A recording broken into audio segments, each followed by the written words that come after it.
샬롬 샬롬. 오늘도 여러분의 친구 최양건 목사가 인사를 드립니다. 우리 믿음의 사람들이 믿음의 바깥에 있는 세상 사람들하고 다른 이유는 세상 사람들은 좋은 것을 원하고 좋은 것을 만들어내고 소유하려고 합니다. 그러나 우리 믿음의 사람들은 좋은 것을 뛰어넘어 위대한 것을 만들어내고 창조하고 그 삶을 지향하며 고난을 견디어 내는 하늘나라의 백성들입니다. 오늘 우리가 말씀을 나눌 제목은 좋은 것들이 위대한 것들의 적이다. 이런 결론을 내놓고 한번 잠깐 말씀을 나눕니다. 사람뿐만이 아니죠. 세상의 금융의 자본을 유지하고 세상의 어떤 그런 삶을 유지케 하는 밑바탕에는 각 나라마다 그 나라를 대표하는 기업들이 있습니다. 세계적인 경영학자 짐 코린스는 그의 명저 좋은 기업을 넘어 위대한 기업이라는 책에서 이렇게 얘기합니다. 지금 좋은 것을 버리면 위대한 것을 가지게 된다고 그의 책 서문에 이야기합니다. 그러면서 좋은 것들은 위대한 것들의 적이라고 하는 위대한 말을 남겼습니다. 좋은 것, good. 큰 것, great. 좋은 것은 큰 것, 거대하고 위대한 것의 적이다. 그리고 거대하고 위대해지는 것이 그토록 드문 이유도 바로 그 때문입니다.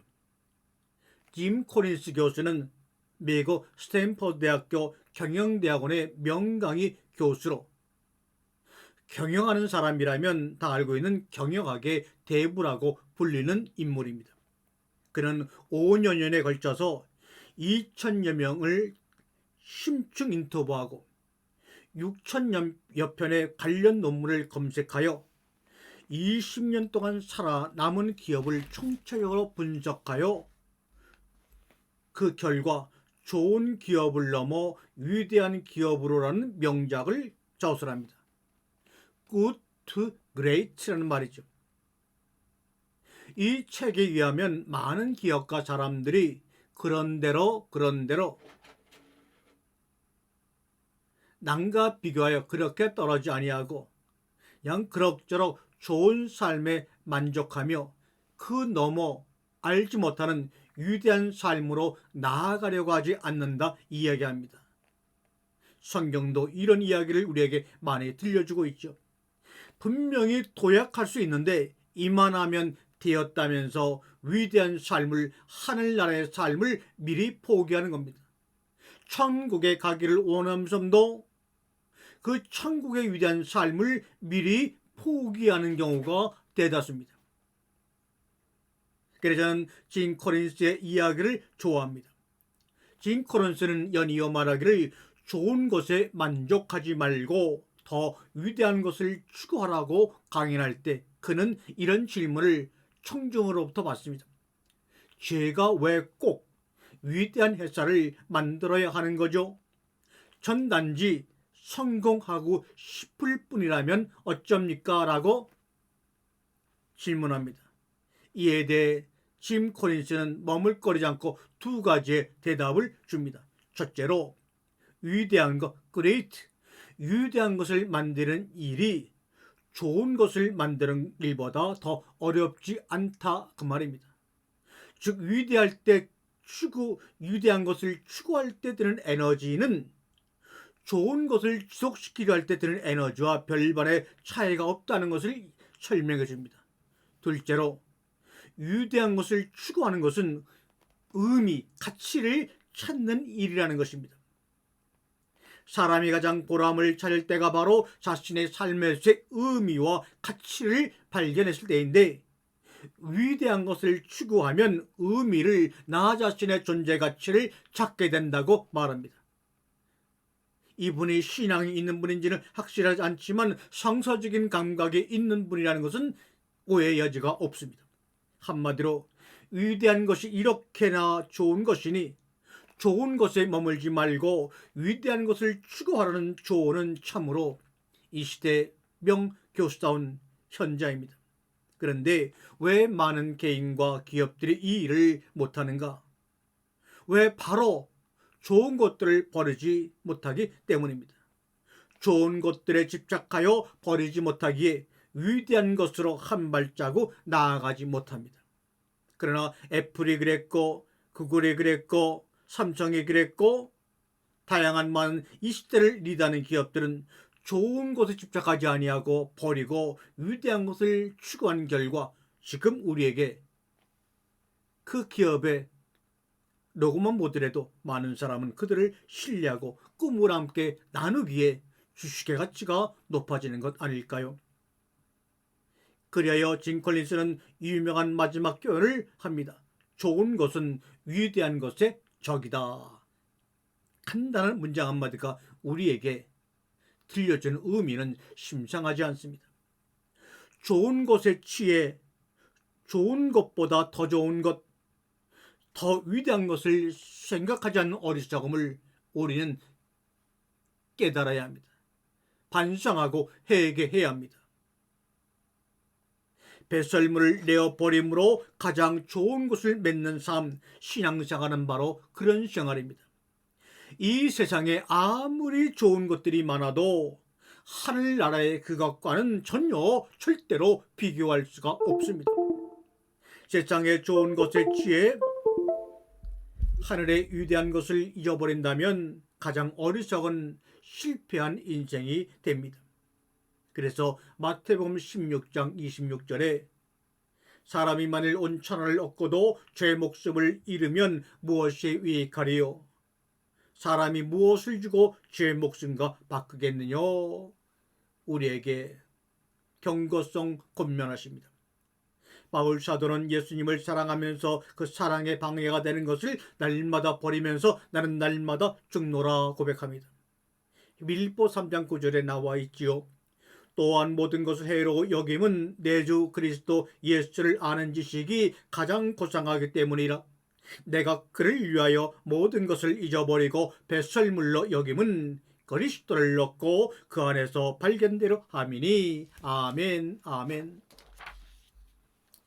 배설물을 쌓아두면 악취가 풍기지만 그러나 그 배설물을 밭에 뿌리면 곡식을 키우는 진정한 양분, 영양분이 됩니다. 바울은 히브리인 중에 히브리인이요 베냐민 가마리엘 문화생이요 산헤드린 회원이요 율법으로는 흠이 없는 바리새인 중에 바리새인이요 로마의 시민권까지 가진 사람입니다. 그러나 이 모든 자랑거리를 통해 세상의 영광을 추구하려는 마음을 뱃썰물처럼 버렸기에 그리스도를 소유하고 그 안에서 자신을 발견했던 복된 사람입니다. 또한 이 모든 것을 배설물처럼 여기며 복음의 밭에 뿌렸기 때문에 바울이 가지고 있던 모든 것은 복음을 전하는 데 유용한 도구가 되었던 것입니다. 반면 배설물이 아까워서 끌어안았던 사람이 있습니다. 바울의 동력자 데마입니다. 데마는 이 세상을 사랑하여 나를 버리고 데살로니가로 갔고 라고 디모데후 4장 10절에 바울이 안타까움을 표현합니다. 데마는 바울과 함께 선교의 행렬에서 복음을 전하고 살다가 어느 날 갑자기 성경서 사라집니다. 사람이란 만나면 헤어질 수도 있는 것입니다. 그런데 데마의 떠남이 문제가 되는 것은 그가 바울을 떠나게 된 시기와 동기 때문입니다. 디모데후서는 바울 사도의 거의 마지막 편지입니다. 바울은 자기 생애의 마지막 시간을 로마에서 보냈습니다. 로마에서의 시간은 바울에게 깊은 고난과 고통의 시간의 연속이었습니다. 디모데후서를 기록할 때는 로마의 감옥에 있거나 감옥에서 막 나왔던 시점으로 측측해 볼 수가 있습니다.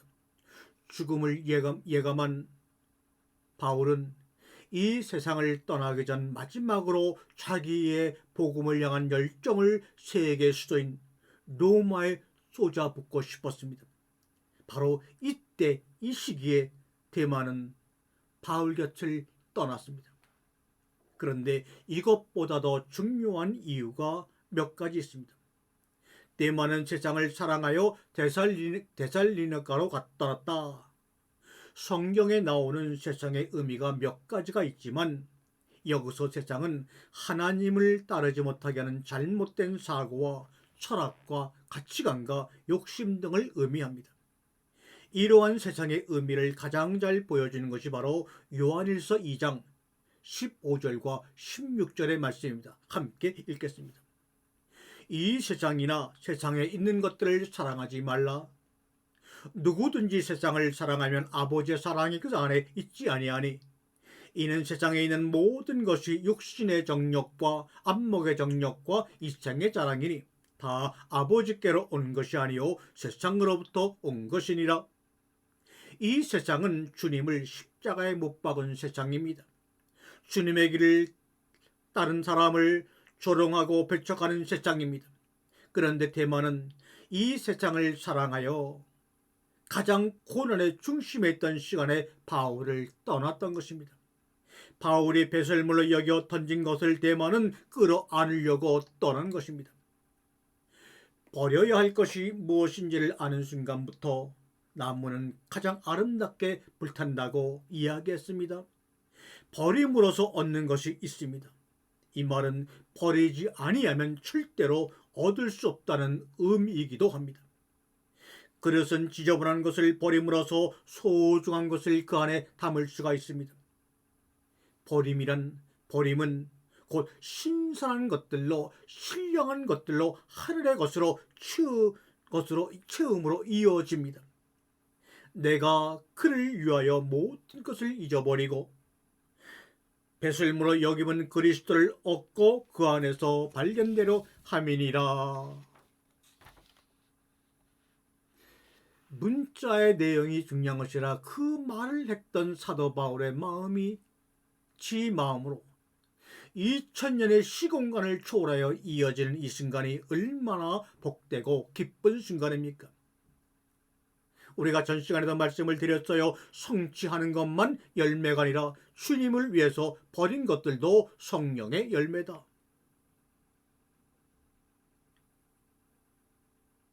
여러분, 쌓아두었던 저주의 말을 버린 당신, 쏟고 싶었던 복수의 마음을 버린 당신, 쫓고 싶었던 활락을 버린 당신, 당신은 하나님의 멋진 단풍나무입니다.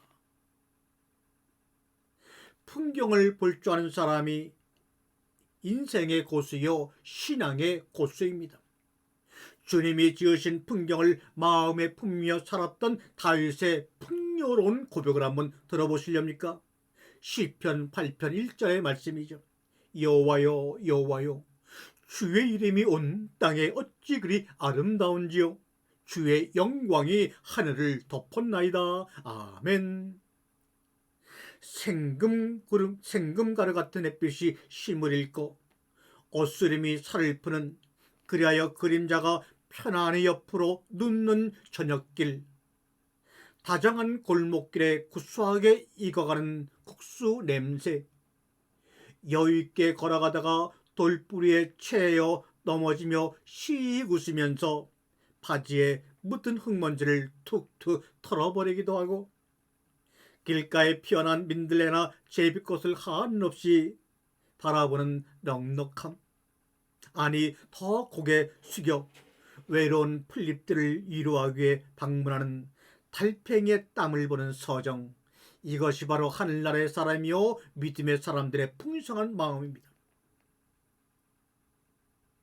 때로는 지름길 고속복수로 가던 길이 고난을 만나 속도가 느려지면 완행버스로 갈아타고 고불고불 우회길을 갈 때 그간 보지 못했던 마디마디 풍경을 살피며 우리 주님이 주시는 또 다른 축복을 볼 줄 아는 그러한 눈들이 열리시기를 주님의 이름으로 간절히 축원하며 말씀을 마칩니다. 샬롬 샬롬.